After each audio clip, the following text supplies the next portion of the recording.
Mereka sibuk tetap nyari komisaris, BUMD, BUMN, ikut menjilat Prabowo. Iya, dulu si paling Jokowi, sekarang si paling Prabowo. Ada nama ormas tiba-tiba dari ini Jokowi titik-titik. Iya. Titik-titik ya saya ngasih. Titik-titik. Nah, itu tadi dari sudut pandang Mas Gibran, kasihan. Kalau dari sudut pandang Pak Jokowi, ketika Pak Jokowi mengomentari itu, artinya apakah Pak Jokowi merasa bahwa Mas Gibran ini dalam posisi yang memang sedang terancam? Kita harus akui lah, apakah Mas Gibran siap dengan pengalaman politiknya menghadapi situasi yang pelik seperti ini? Enggak. Belum siap ya? Belum siap. Ini situasi politik yang tidak mudah untuk dihadapi oleh keluarga Jokowi. Tuduhan, saya juga nggak suka sebenarnya tuduhan ijazah segala macam. Udahlah, dia lulus kok, saya yakin gitu ya. Perkara IPK-nya berapa dan segala macam, itu urusan lain gitu ya. Tapi buat saya juga kampungan lah yang masih terus berkutat dengan kebencian mengenai ijazah. Ayo dong move on ke depan. Bagaimana kita nilai Prabowo Gibran bagus atau tidak? Kalau Anda nggak suka Gibran, nilai Gibran mumpuni atau tidak dalam kerjanya sebagai capres. Anda nggak suka dengan Jokowi, awasi jangan sampai dia cawe-cawe. Kalau Anda takutnya seperti itu, jangan kemudian muter ke belakang nanti ijazah TK-nya lah apa dan segala macam gitu ya. Ruwet ya. Jadi saya dengan segala hormat, saya nggak suka juga dan menurut saya kampungan itu sosok-sosok yang terlalu berkutat dengan isu itu. Tapi balik lagi kepada apakah Pak Jokowi merasa terancam? Ya, Mas Gibran belum ada dalam posisi untuk menurut saya punya pengalaman politik cukup menghadapi tadi serangan-serangan seperti itu. Rimba belantara dari pertarungan antar kekuatan di internal Prabowo Gibran. Mantan orang Jokowi yang sekarang malah berebut berbicara mengenai mengambil hatinya Pak Prabowo. Jadi menurut saya ini sebuah naluri alamiah seorang bapak dan politisi ulung yang merasa bahwa jab-jab kecil tetap harus dilakukan walaupun dia sudah tidak lagi menjadi petinju. Dari bahwa Mas Gibran belum ada dalam posisi yang cukup punya pengalaman menghadapi. Iya, dulu kan latihan ngejab-jabnya sama Letkol Teddy. Iya. Siapa tahu sekarang Mas Gibran juga nggak siap kalau dijab Letkol Teddy. Ya misalnya mungkin ya, kita nggak tahu. Ya artinya walaupun kita mungkin ngapain sih Pak Jokowi gitu kan, kesian Mas Gibran nanti dianggapnya masih di ngomong bapaknya. Mungkin emang Jokowi target ngomong gitunya bukan untuk netizen, tapi target ngomongnya emang level atas. Ya. Ini masih gue belain nih. Iya, jabnya ke siapa gitu kan. Kita kan lihat ya, Pak Jokowi seringkali ketika berbicaranya terkesan buat publik. Padahal itu simbol atau pesan yang ditujukan kepada sesama elit. Nah, itu. Menurut saya tadi kalau kita mau sedikit berspekulasi itu juga bahwa isu pemakzulan ketika Pak Jokowi akhirnya ikut berkomentar, ya Pak Jokowi paling tidak menyampaikan satu pesan yang sedang Anda hadapi bukan hanya Gibran, tapi saya yang masih punya kekuatan politik, paling tidak itu yang dirasakan oleh Pak Jokowi. Yang kedua juga mungkin itu pesan kepada elit-elit politik yang ada dalam satu lingkaran kekuasaan, sampai saya harus turun gunung, kok anak saya nggak dibelain? Kalian pada kemana kan gitu ya? Kira-kira seperti Mas, tapi aku pengen nanya gini Mas, dengan segala manuver Pak Jokowi hari ini, mau jadi ketum PSI lah, terus ngomong gitu-gitu masih belain anaknya. Mas Toto melihat Pak Jokowi sejauh ini miskalkulasi nggak sih? Dengan berseberangan sama PDIP, akhirnya dikeluarkan oleh PDIP, dan kemudian sekarang posisi konstelasi politiknya kok tampak tidak menguntungkan dia gitu. Sebenarnya kan tinggal dilihat gini ya, dalam sejarah politik Pak Jokowi. Suaranya langsung getir nih pas bahas Jokowi. Nggak, ini kita sama-sama tahu perjalanan politik Pak Jokowi ya. Saya mendukung Jokowi itu sebelum dia dicapreskan. Dia maju gubernur pun buat saya ada sesuatu saat itu karena ada nilai istimewa. Mas Toto kok agak berkaca-kaca ini. Enggak, ini berembun kena AC matanya. Jadi kita kan bisa lihat ya, siapa sih yang dari awal ikut dalam sepak terjang Jokowi pada saat itu bukan siapa-siapa dengan segala resikonya saat itu. Karena keinginan untuk bukan ketua umum, bukan bangsawan politik dan lain-lain.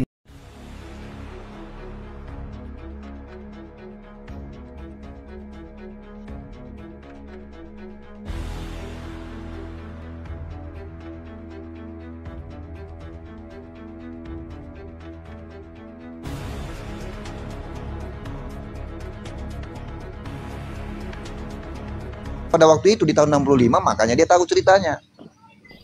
Ya, bahkan orang yang yang diduga terlibat dalam partai ini Bang ya. Dulu kan ada namanya PNI ya Bang ya. Partai Soekarno kan PNI ya, Partai Nasional Indonesia ya, PNI.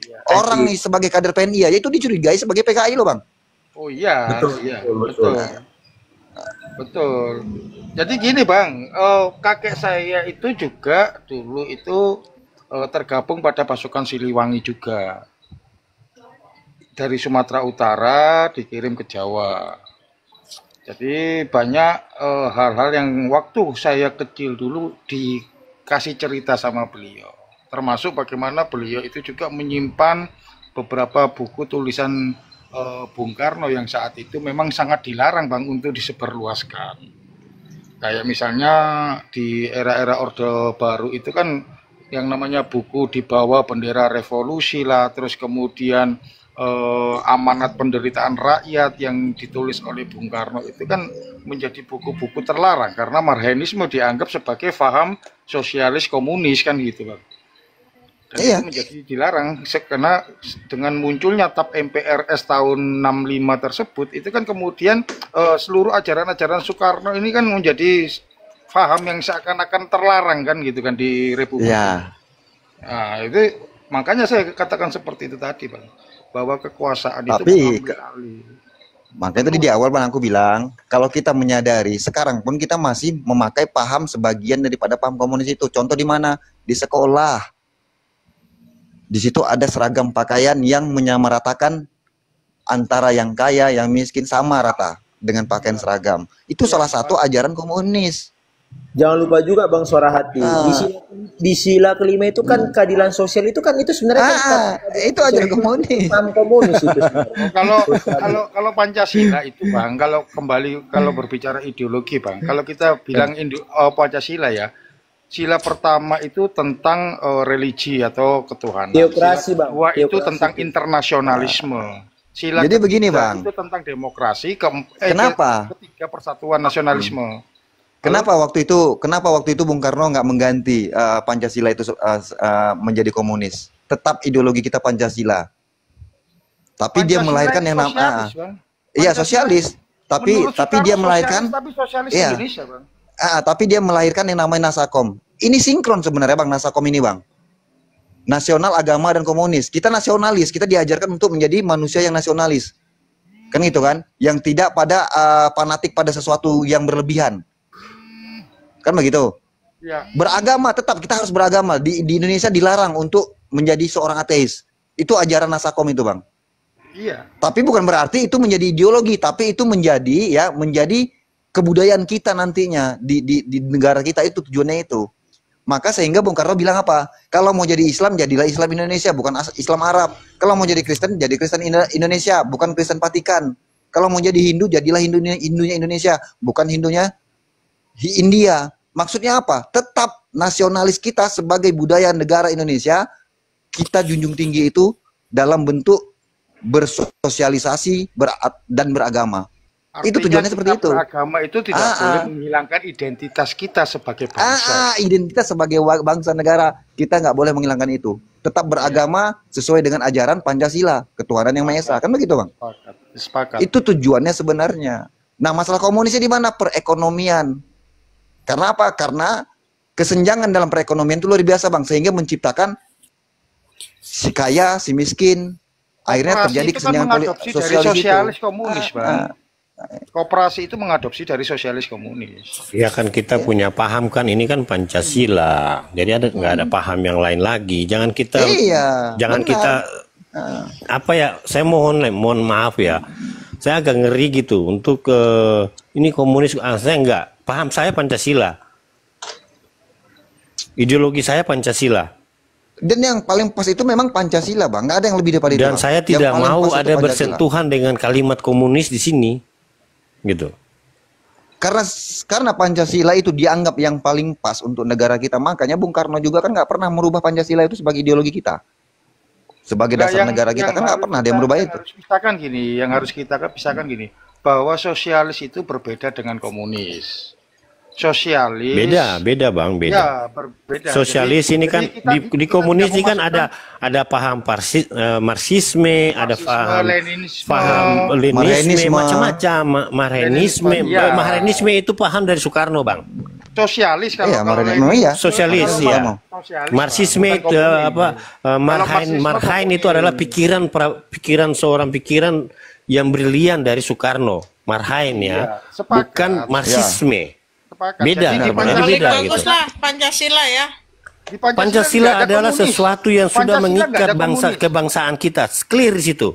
Pancasila itu Pancasila itu Kak Queen itu udah merangkum semuanya dari paham-paham itu tadi. Iya. Itu namanya Pancasila.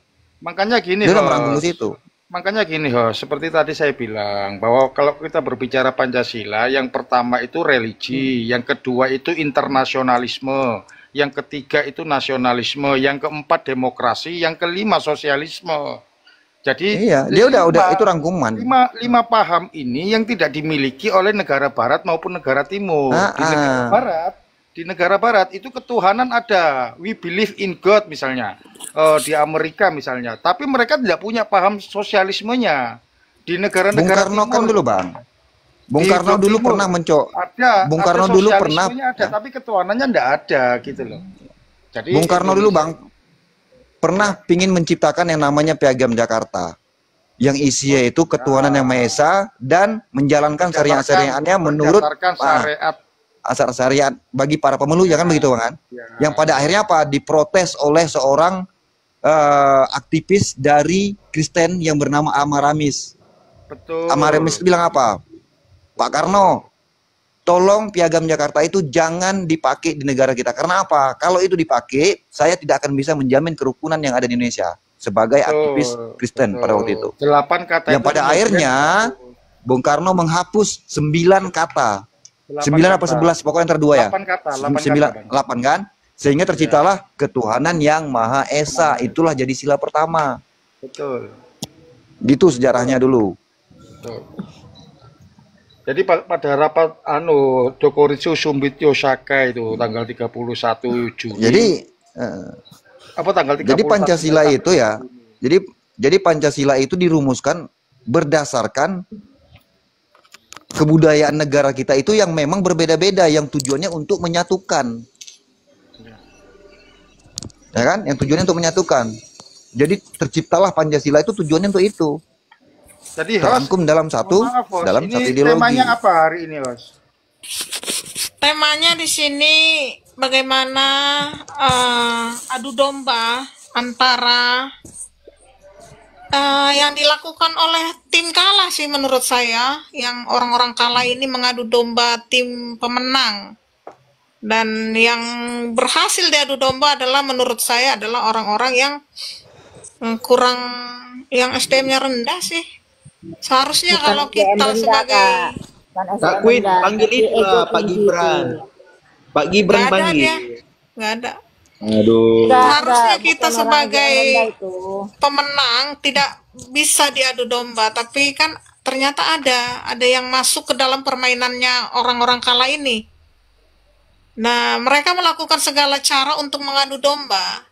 Jadi saya membuka room ini supaya teman-teman ini tidak terprovokasi atau masuk ke dalam permainan orang kalah gitu, bahwa kita adalah pemenang. Enggak gini, ya kalah ya kompak lah karena kalah. Iya, kalau kalah itu memang di mana-mana kalau kalah itu selalu kompak. Aduh, kalah lah logical man, kalian kan kalah jadi kompak karena udah malu duluan gitu loh. Lo kita mah biasa aja. Kalau orang yang bisa diprovokasi itu adalah orang dengan egonya masing-masing. Ya silakan. Kalian pun begitu kok, kalau sudah nggak ada kepentingannya bareng, kalian saling serang nanti. Biasa itu, jangan baper. Karena musuh kalian cuma satu kan, musuh kalian cuma satu adalah yang menang.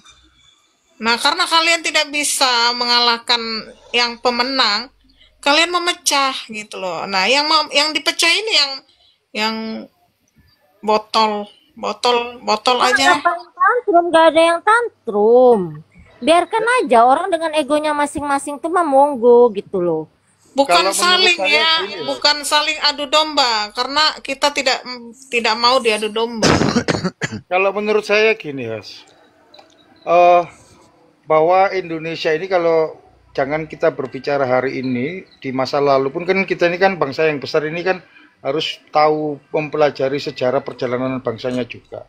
Bahwa dalam perjalanan bangsa kita ini juga, kita ini pernah diadu domba oleh kepentingan-kepentingan asing di dalamnya, dan ada dana-dana yang ketika FBI membongkar file-file yang sudah dianggap itu paham aku tuh Bang. Jadi berdasarkan sejarah itu juga bahwa hari ini kenapa banyak kelompok-kelompok yang hari ini juga membuat rusuh suatu kondisi itu juga tidak menutup kemungkinan bahwa ada kepentingan asing di dalamnya. Kita harus melihat di bawah pemerintahan Joko Widodo ini itu melakukan gebrakan yang luar biasa dan mengusik zona nyaman kepentingan elit global. Salah satunya pengambil alihan Freeport, terus kemudian penghapusan petrol dan lain hilirisasi dan lain sebagainya. Ini mengganggu kepentingan, mengusik kepentingan elit global yang tentu saja mereka akan melakukan hal-hal tertentu yang menurut mereka bisa menjadi upaya-upaya untuk mengembalikan kenyamanan mereka dalam menguasai sumber daya alam Indonesia misalnya.